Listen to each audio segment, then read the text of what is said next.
So what is up, guys? So today is like the last day of my little vacation here in Florida, but I actually just picked up Steffi last night from the airport.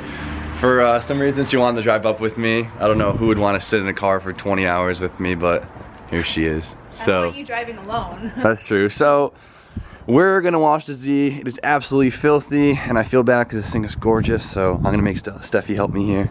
It's so much prettier in person than online. Yeah, this is Steffi's like first right-hand drive car experience, so this is kind of cool. It's so cute. It's gonna be so cool when it's all black and just lowered and... Sorry, Adam, I'll try not to use too much of your fancy soap.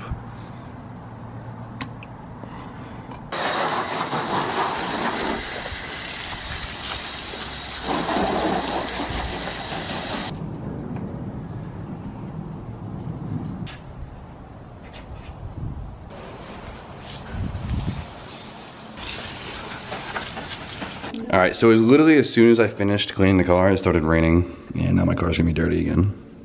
Just my luck.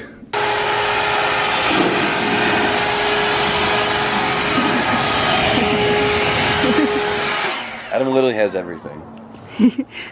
That looks so official. It's electric. I've never seen an electric one before. This is cool.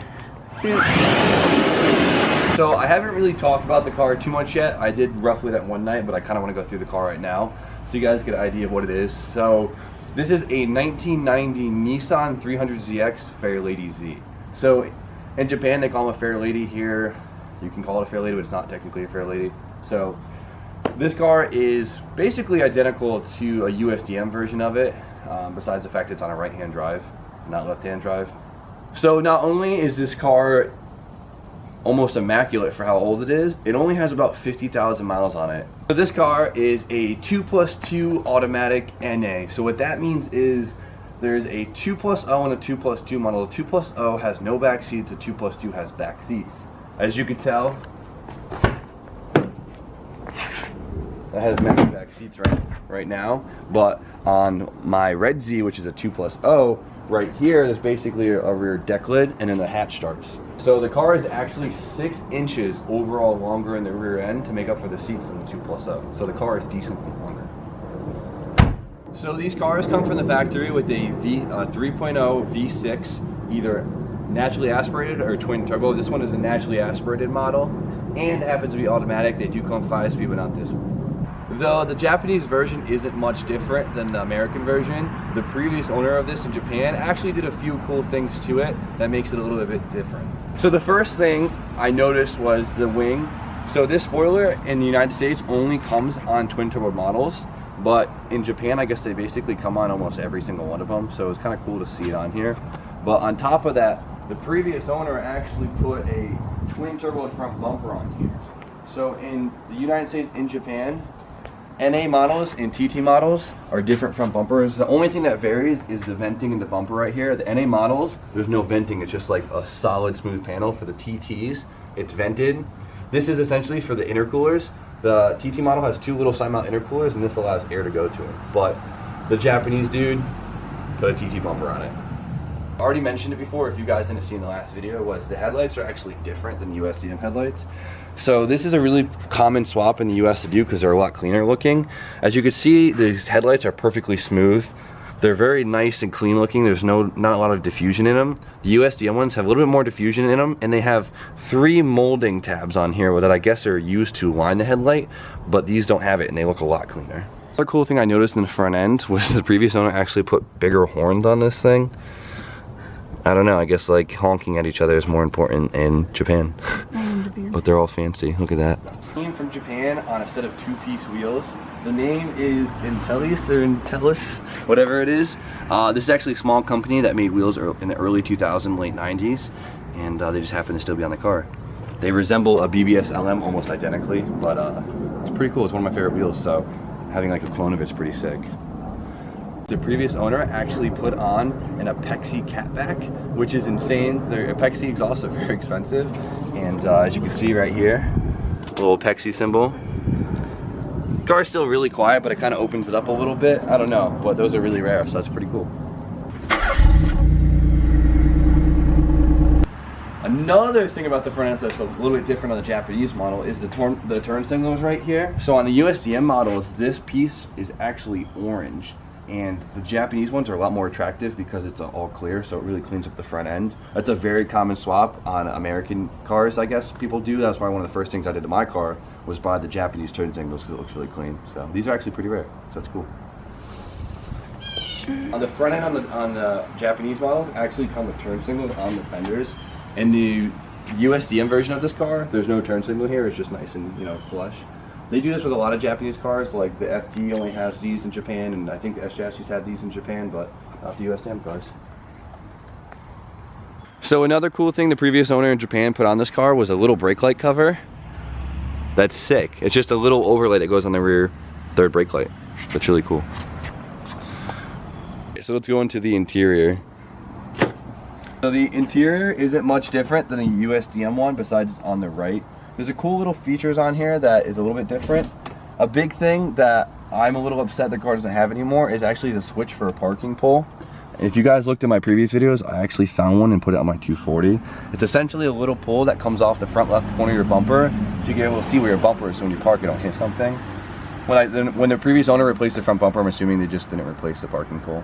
But of course, other things are different, like the temperature is not in Fahrenheit, it's in Celsius. It's not miles per hour, it's kilometers per hour on the gauge cluster. So little stuff like that.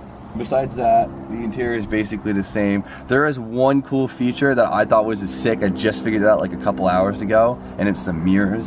They actually fold in.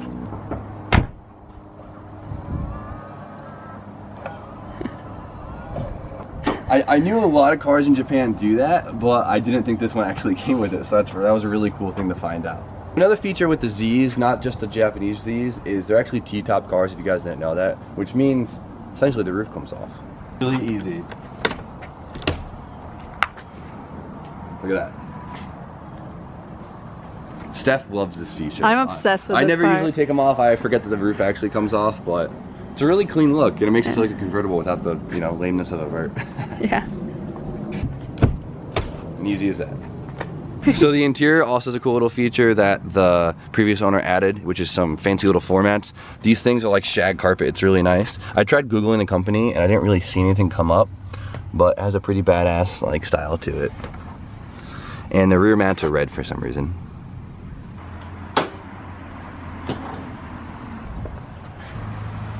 As far as the engine compartment goes, there really isn't much different. The only difference is everything's switched.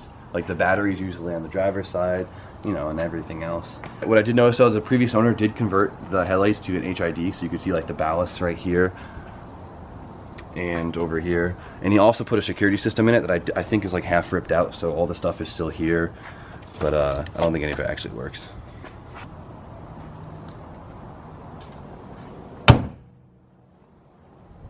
So when people import cars to the United States, they usually buy them privately, and when you buy them privately, you kind of get some like cool little trinkets here and there, because people, you know, leave stuff under the seats, they leave stuff in the glove box, they have like a little bit more accessories here and there. This one was actually bought by a dealership in Japan, so it was already kind of gone through, like really clean, so all like the little like cool stuff was kind of removed from it and cleaned up.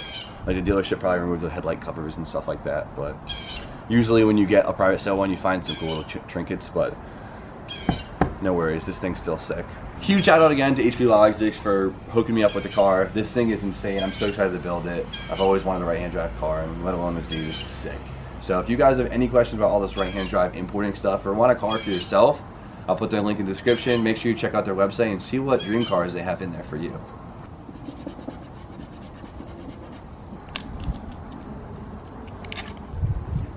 Steffi, do you want to drive your first right-hand drive car? All right. I'm so excited. I'm just like so pumped right now. I don't even know if I can like back out of the driveway and not be in the grass. First impression? It's weird. It's my left hand. It's my left hand.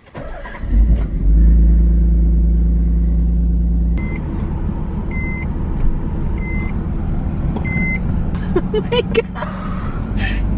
This is so weird. I'm gonna go so slow. Look at this. Oh my god, this is so strange. Oh my god! I have to push down to turn right. That is weird as heck. Oh my, oh,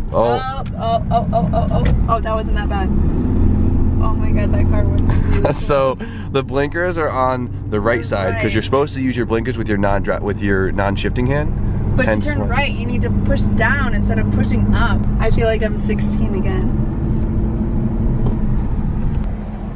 What do you think? First impression? It's weird. The blinkers are weird. Everything's weird, but it's really cool. Really cool. Everybody should try this out because it's super cool. And now we're sitting on a curb eating food. I really like these wheels. I want to relip them. I think it'd be really cool to keep these. What do you guys think? Let me know. Let me know if you guys think I should just relip these things. Like, I think I might. If you guys have any other questions on the car, please just ask in the comments. I'll try to get back to as many of you as possible. But yeah, I hope I gave you a cool little introduction to the build. We got so many more changes to come that I cannot wait to do. So this car is going to be a completely different car in just a few weeks. So I hope you guys are excited as I am. But I guess that's it. Steffi just had her first right-hand drive car experience.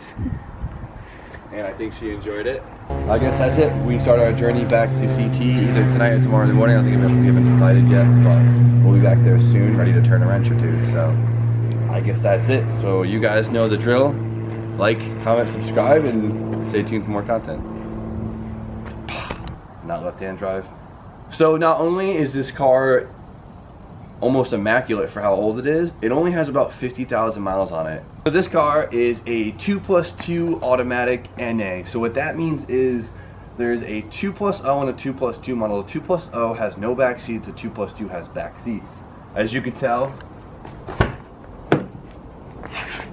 that has massive back seats right now, but on my Red Z, which is a 2+0,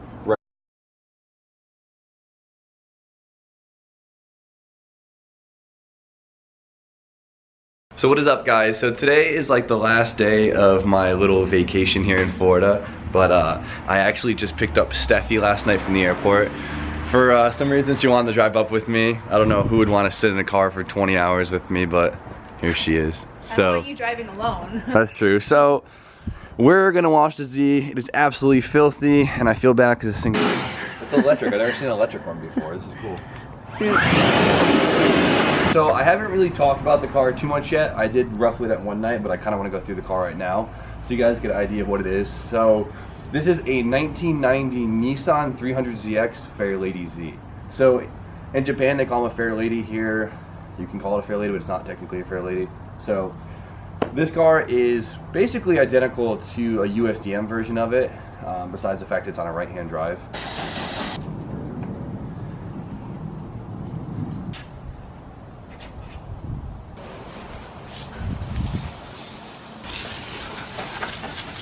Alright, so it was literally as soon as I finished cleaning the car, it started raining, and now my car's gonna be dirty again. Just my luck.